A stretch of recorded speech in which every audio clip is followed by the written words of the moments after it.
সেই সময় সেই দিন এসে গিয়েছে, যে দিনের জন্য, যে সময়ের জন্য আমরা সকলে অধীর আগ্রহে অপেক্ষা করছি। শেখ হাসিনা কবে বাংলাদেশে ফিরবে? 24 ঘন্টাও পার হয়নি, আর এই 24 ঘন্টার মধ্যে বাংলাদেশে যা ঘটেছে তা গত 24 বছরেও হয়নি। শেখ হাসিনা কবে দেশে ফিরছেন? কবে আবারও একটা সুষ্ঠু অবাধ নির্বাচন বাংলাদেশে অনুষ্ঠিত হতে চলেছে? বাংলাদেশের ভিতরের রাজনৈতিক খেলাটা হঠাৎ করেই উল্টে গেছে। তারা যখন নির্বাচনের প্রচার প্রচারণায় নামবে, তাদেরকে জনগণ যেখানেই পাবে সেখানে গণদোলাই দেওয়ার জন্য চেষ্টা করবে। অলরেডি সেটাই অনেক জায়গায় হচ্ছে। এই টোকাই নাহিদ হোসেন পাটোয়ারিকে লাঠি দিয়ে অনেকে বাড়ি দিতেও চাচ্ছে এবং তাকে মারার জন্য অনেক জায়গায় চেষ্টা করা হচ্ছে। আওয়ামী লীগ ছাড়া নির্বাচনে আন্তর্জাতিক সতর্কতা, খেলা শুরু। আওয়ামী লীগ নামবে, কেউ ঠেকাতে পারবে না। জিন্নই ইউরোপিয়ান ইউনিয়ন স্যাংশন দিবে 30 তারিখের পরে, যে কোনো সমস্ত স্যাংশন আসতে পারে, আপনারা দেখবেন। এবং যদি চুক্তি না হয় আমেরিকাও দিবে। আসসালামু আলাইকুম দর্শক, এবার খেলা শেষ। রাজনীতির মাঠে এবার বড় বিস্ফোরণ। মাত্র 24 ঘন্টার মধ্যেই এমন এক পরিস্থিতি তৈরি হলো যেখানে শেখ হাসিনা ও ট্রাম্প দুজনের দিকেই যাচ্ছে চাপের তীর। এই নাটকীয় মোড়ে মূল আলোচনায় উঠে এসেছে হাসনাত আবদুল্লাহ। কি এমন ঘটালো হঠাৎ? কেন বলা হচ্ছে এটা ফাইনাল ডিল? দর্শক, এ বিষয়ে বিস্তারিত জানতে পারবেন এই ভিডিওতে, তাই 1 সেকেন্ডও না টেনে পুরো ভিডিওটি দেখবেন। চ্যানেলে নতুন হলে সাবস্ক্রাইব করে রাখবেন পরবর্তী আপডেট পাওয়ার জন্য। ভিডিওতে একটি লাইক করে দেখতে থাকুন সম্পূর্ণ ভিডিওটি। এসে গিয়েছে, যে দিনের জন্য, যে সময়ের জন্য আমরা সকলে অধীর আগ্রহে অপেক্ষা করছি। শেখ হাসিনা কবে বাংলাদেশে ফিরবে? না, হাওয়ায় হাওয়ায় কোনো কথা নয়, একদম গণমাধ্যম থেকে টাটকা খবর নিয়ে এসেছি। সেই খবর তাও আবার দৈনিক জনকণ্ঠ, কোনো ভারতীয় গণমাধ্যম নয়, কোনো এলোতেলো খবরের কাগজ নয়, একদম প্রথম সারির সংবাদ মাধ্যম এই মাত্র ছাপা গরম খবর নিয়ে এসেছি, যেখানে আমরা এই প্রশ্নগুলোর উত্তর পাবো। শেখ হাসিনা কবে দেশে ফিরছেন? কবে আবারও একটা সুষ্ঠু অবাধ নির্বাচন বাংলাদেশে অনুষ্ঠিত হতে চলেছে? এই 3টে প্রশ্নের উত্তর আজ আমরা পেয়ে যাব। মানে অনেক অপেক্ষার পর আজ এই প্রশ্নগুলোর উত্তর আমরা পাচ্ছি। বন্ধুরা, সমস্ত গণমাধ্যমেই এই খবর ছাপা হয়েছে, তবে আমি দৈনিক জনকণ্ঠকে বেছে নিয়েছি। এবার এখানে আমাদেরকে একটু বুঝতে হবে যে এই প্রশ্নগুলোর উত্তর পেতে গেলে ঠিক কীরকম পরিস্থিতি হওয়া চাই। যেটা হচ্ছে যে শেখ হাসিনা দেশে ফিরবেন এবং আওয়ামী লীগ নির্বাচনে অংশ নিতে পারবেন কিনা, এগুলো কিসের উপরে নির্ভর করছে, কার উপরে নির্ভর করছে? নিশ্চিত এখানে ভারতের ভূমিকা। শেখ হাসিনা বাংলাদেশে ফেরা এবং বাংলাদেশে আওয়ামী লীগ নির্বাচনে অংশ নিতে পারা, এই দুটো বিষয়ে ভারতের ভূমিকা অত্যন্ত গুরুত্বপূর্ণ। ভারতের এখানে একটা বিশাল বড় ভূমিকা রয়েছে, রোল রয়েছে, ঠিক কিনা? এবার ভারত যদি এই বিষয়ে কোনো স্টেপ নেয় বা কোনো কিছু করে শেখ হাসিনাকে দেশে ফেরানোর জন্য বা আওয়ামী লীগকে নির্বাচনে অংশগ্রহণ করানোর জন্য, এটা ভারত মনে করলেই কালকে কিছু একটা স্টেপ নিতে পারে।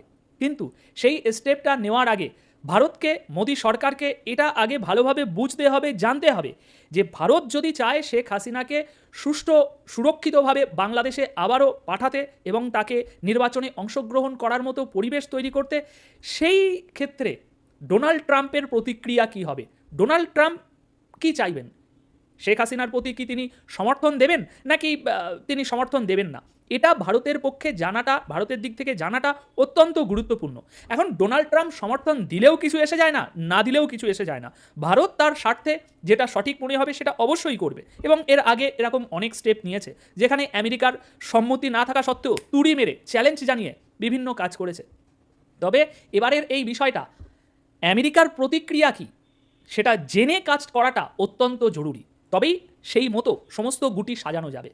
এবার যদি আমেরিকা এই বিষয়ে কি তাদের চিন্তাভাবনা, সেটা জানতে হলে কি করতে হবে? সেটা জানতে হলে নিশ্চয়ই ডোনাল্ড ট্রাম্প এবং মোদী সরকারের একটা বৈঠক হওয়া চাই, তাই না? দ্যাটস রাইট, এক্স্যাক্টলি এই বৈঠকটা হতে চলেছে। ডোনাল্ড ট্রাম্পের সর্বপ্রথম বন্ধুর সাথে, সর্বপ্রথম কোনো বৈদেশিক নেতার সাথে সর্বপ্রথম বৈঠক করতে চলেছেন আমাদের ডোনাল্ড ট্রাম্প। আগামী 12 থেকে 14 থেকে 15 দিনের মধ্যে এই বৈঠকটা অনুষ্ঠিত হতে চলেছে সুইজারল্যান্ডে। মোদী সরকার এবং ডোনাল্ড ট্রাম্পের সরকার একদম দুই রাষ্ট্রপ্রধান সামনাসামনি একটি বৈঠক করবেন, এবং সেই বৈঠকের বিষয়েই সমস্ত কিছু ইতিমধ্যেই চলে এসেছে। আর এই বৈঠক হতে চলেছে, এটা কোনো হাওয়াই হাওয়াই গল্প নয়। আমাদের জয়শঙ্কর স্যার যে আগের দিন গিয়েছিলেন এবং আগের দিনের ভিডিওতে আমি যেসবগুলো বললাম, সেখানেই মোটামুটি সেট করে আসা হয়ে গিয়েছে, যে ফাইনাল করা হয়ে গিয়েছে যে দুই রাষ্ট্রপ্রধান সুইজারল্যান্ডে আগামী 10 থেকে 12 দিনের মধ্যে বৈঠক করতে চলেছে, এবং সেই বৈঠকেই সমস্ত কিছু ফাইনাল হচ্ছে এই 3টে বিষয়। সেই বিষয়ে সমস্ত বিস্তারিত আপনাদেরকে গণমাধ্যমের সংবাদ থেকে তুলে তুলে দেখাবো এবং সহজ সরল বাংলা ভাষায় বুঝিয়ে দেব যে ঠিক কতদিন পর শেখ হাসিনা বাংলাদেশে আসতে চলেছে এবং নির্বাচনে অংশ নিতে পারবেন কিনা, শেখ হাসিনা বাংলাদেশে আসলে তার উপরে জেল জুলুম এসব কিছু হবে কিনা, সেগুলো আমরা সহজ সরলভাবে বিশ্লেষণ করে দেখব। কিন্তু তার আগে আপনাদেরকে দেখাতে চাই আমাদের ইউনুস সাহেব মনে হয় এখন পুরো পাগলা হয়ে মাথায় তাবিজ মাদুলি পাদুলি বেঁধে ঘুরে বেড়াচ্ছে। ওই 14-15 দিন মতো আর বাকি, তার মধ্যেই আমরা সমস্ত রেজাল্ট পেয়ে যাব। 14-15 দিন মতো। এখানে বলা হচ্ছে আমেরিকা ও ভারতের দ্বিপাক্ষিক একাধিক ইস্যুর পাশাপাশি মোদি ট্রাম্পের বৈঠকের গুরুত্ব পাবে বাংলাদেশের প্রসঙ্গ। গুরুত্ব তো পাবেই, কেন পাবে এই প্রসঙ্গটা পড়লেই বুঝতে পারবেন। এখানে বলা হচ্ছে, দৈনিক জনকণ্ঠ বলছে, কিন্তু ভারতীয় মিডিয়া না, কিন্তু দৈনিক জনকণ্ঠ বলছে ভারতের বিশেষজ্ঞদের মতে, বিশেষজ্ঞ তো অবশ্যই সমস্ত ভারতবাসীর মতেই এটা। এখানে বলা হচ্ছে ভারতের বিশেষজ্ঞদের মতে বর্তমান বাংলাদেশ ভারতের একটি অভ্যন্তরীণ ইস্যু হয়ে দাঁড়িয়েছে। এই অবস্থায় ভারত সরকার চাইছে বাংলাদেশে অবাধ ও শান্তিপূর্ণ সাধারণ নির্বাচন। শেখ হাসিনার দল আওয়ামী লীগ যাতে নির্বাচনে অংশ নিতে পারে সেই বিষয়টিও নিশ্চিত করতে চাইছে ভারত। একই সাথে শেখ হাসিনার বাংলাদেশে প্রত্যার্পণের পর প্রতিহিংসা পরায়ণ নীতি যাতে তার বিরুদ্ধে গ্রহণ না করা হয় সেটি নিয়েও ভারত নিশ্চয়তা চাইছে। এমন পরিস্থিতিতে অত্যন্ত গুরুত্বপূর্ণ ভূমিকা পালন করতে পারেন ডোনাল্ড ট্রাম্প। তাই আগামী মাসে প্যারিসে মার্কিন প্রেসিডেন্টের সাথে আলোচনায় বাংলাদেশ প্রসঙ্গ তুলতে চান মোদি। একই সঙ্গে এই প্রসঙ্গে বিদেশমন্ত্রী জয়শঙ্কর বলেছেন, প্রধানমন্ত্রী মোদি এবং প্রেসিডেন্ট ট্রাম্পের মধ্যে সম্পর্কের দৃশ্যমান স্পষ্ট রাসায়ন আছে এবং তা দুদেশের সম্পর্কের ব্যবস্থাপনার মধ্যে প্রবাহমান। সুতরাং এবার আমরা একে একে বিশ্লেষণ করি।